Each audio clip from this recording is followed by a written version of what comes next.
Well, a warm welcome, everyone. Thank you for joining here. Get yourself ready with a notebook, a pencil, or a pen. Whatever you choose to write with is fine. This is math from the void. Math coming at you out of nowhere. And today we're going to continue our series talking about radical expressions. That's expressions involving like a square root or a cube root, something like that. Let's say the square root of 2 in the denominator, for example. How would we simplify this expression? Now, realistically, there's nothing wrong with there being a square root 2 in the denominator, like if I'm just keeping it real with you. But I do want to mention that you're going to be expected in like 99.9% of algebra classes. Let's take the bold off.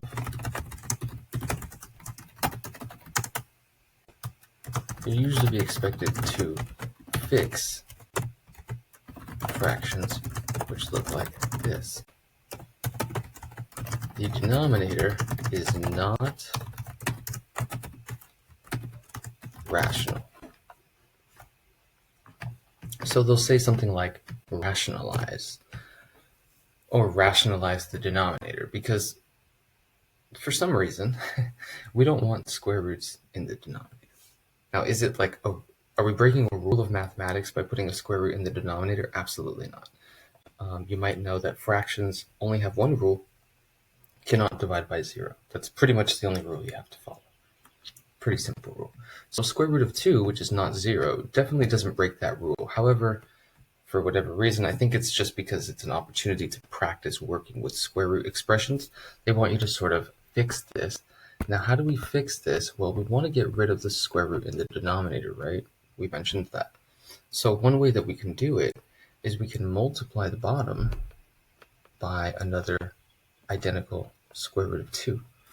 And that would cancel to make a 2. But of course, we can't just multiply the denominator of a fraction. That changes the entire value of the fraction. We have to also multiply the numerator of the fraction by the same value. And we have to pick this same thing on top because this overall is represented as 1. And we can multiply anything by 1 because that doesn't change the value. If I just multiply the top or just multiply the bottom, or if I multiply the top and bottom by something that's not exactly the same, they're not balanced, then I won't be multiplying by 1. So this is the only way that I'm allowed to multiply. Now I picked root 2 over 2, so I can cancel that denominator. That's going to turn into 4 times root 2. You kind of just put them together, over. Now this just becomes 2. You might remember, if you haven't checked out my previous video on how these simplify pretty easily, square root of 2 times square root of 2 means square root of 4, which is 2. And then notice that you can simplify here. So we can reduce this a little bit. And we end up with the final answer of 2 root 2 over 1, right? Which is just 2 root 2. So this is now rationalized in the denominator. In fact, there's not even really a denominator. It's like a denominator of 1.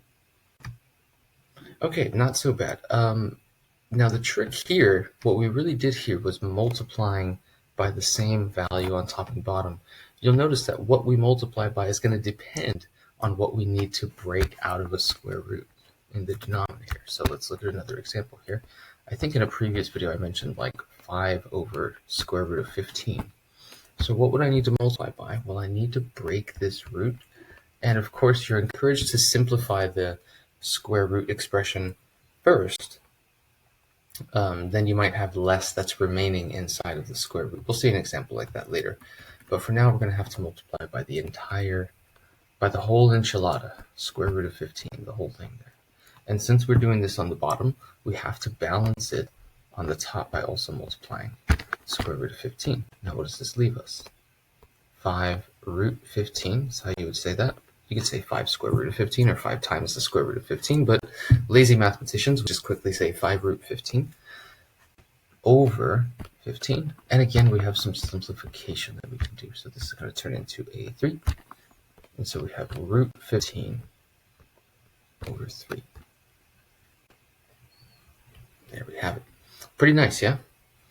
Okay, now let's look at a different example where it's not entirely like clear that we can just multiply the number on the bottom, and that would be our simplest form. We can do some simplification first, is what I mean to say.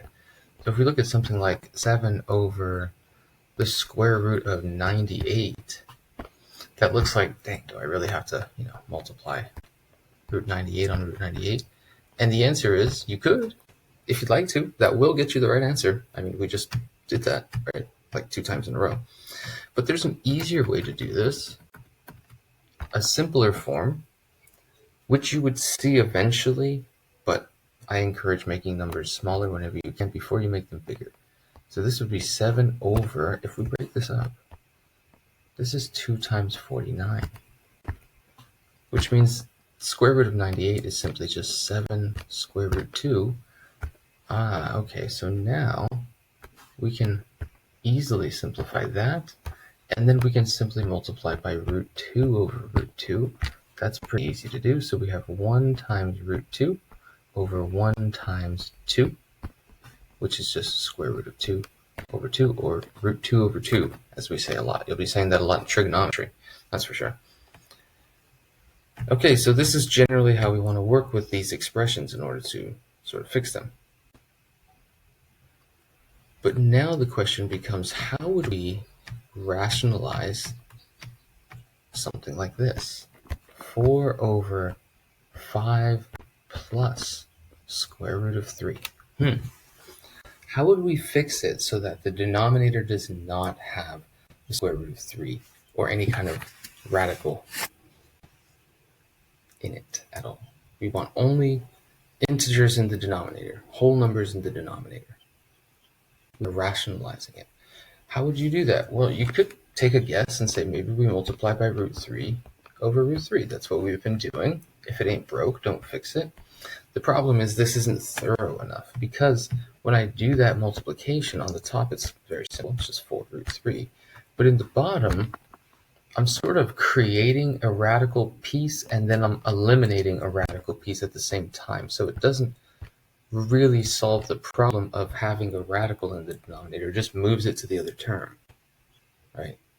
So we have to do something a bit clever and not very obvious here. Because even though this is equivalent, we haven't solved the problem of rationalizing the denominator. So instead, what we're going to do, I'll rewrite it, is we're going to multiply by something called the conjugate. In this circumstance, top and bottom, still multiplying top and bottom by the same thing, but now the thing that we're multiplying it by in order to fix the radical problem is called the conjugate. So what is the conjugate? Well, I like to think of the conjugate kind of as like the evil twin. And what I mean by that is if you take this expression here, we see a 5 plus square root of 3. Well, the conjugate would simply be 5 minus square root of 3. So he's got a negative inside. It's kind of like symbolic or whatever of the evil twin. We have to multiply it on top and on bottom. And so it's going to be a little more complicated to do that on the denominator. We're not just multiplying a single term, we're doing FOIL. So go ahead and FOIL that out. Hopefully you can FOIL this out along with the same pace that I have here. Top is just basic distributive property. And then if you notice,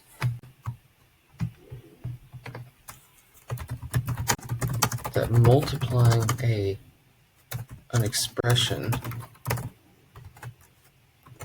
a plus b or a minus b by its conjugate yields a difference of squares.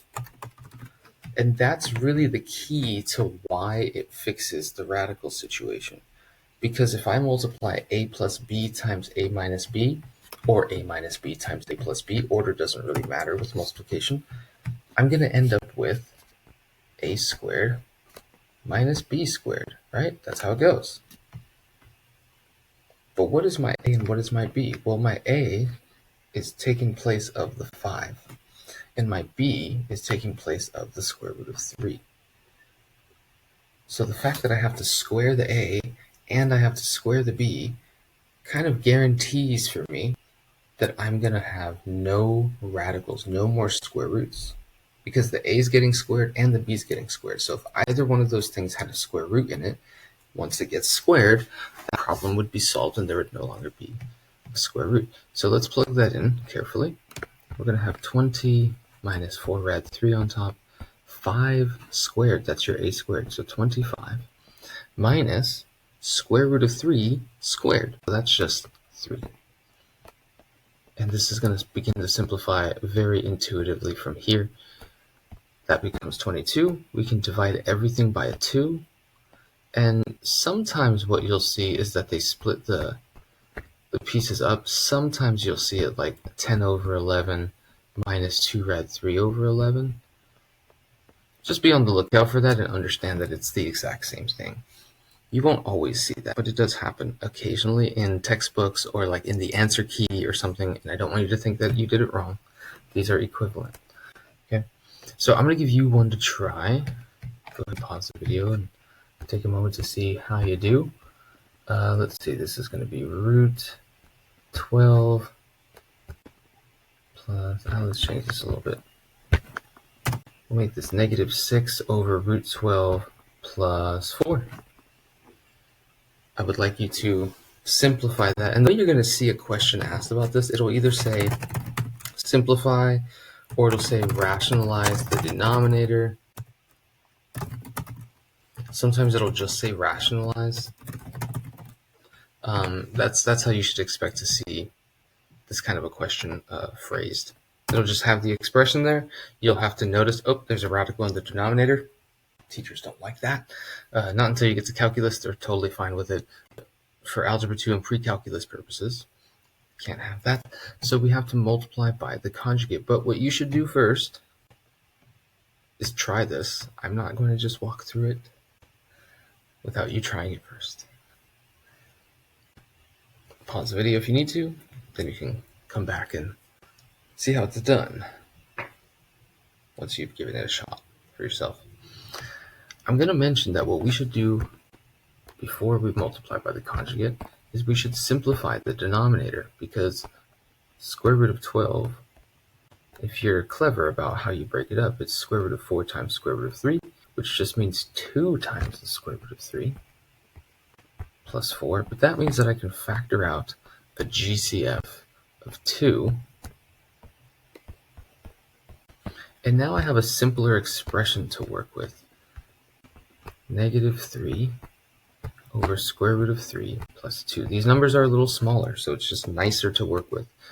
We're going to multiply top and bottom by the conjugate, which will be square root of 3 minus 2, right? The internal is opposite. Change of heart. And therefore, we just multiply it in. I'm going to put the real number, or the whole number first, and then minus 3 root 3. Meanwhile, on the bottom, what do we have? We have the difference of squares. So I'll write it out. A squared minus b squared. That's kind of what it looks like.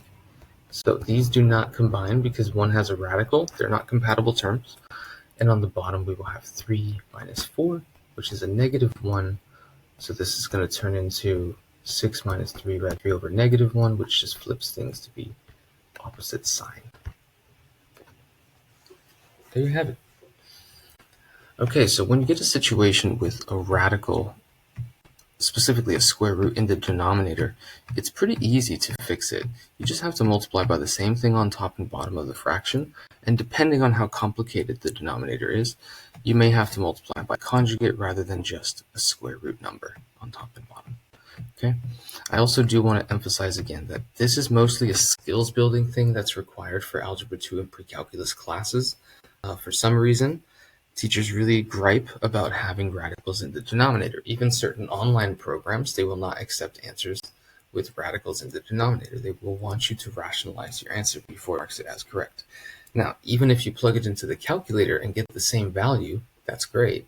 But for these skill building levels of Algebra 2 and Pre-Calc, you're going to want to make sure that you're following through and working with the radicals and interacting with the skills required and how to work with fractions and such. But once you get to calculus, once you're big boys and girls in calculus, we really don't care because we don't expect to get any nice numbers when we're starting to observe and analyze realistic situations and more realistic data with functions that are very curvy.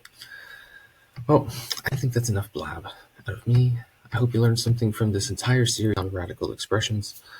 And in the next series, we're going to take a look at solving equations with radicals in them. So looking forward to that. I'll catch you next time.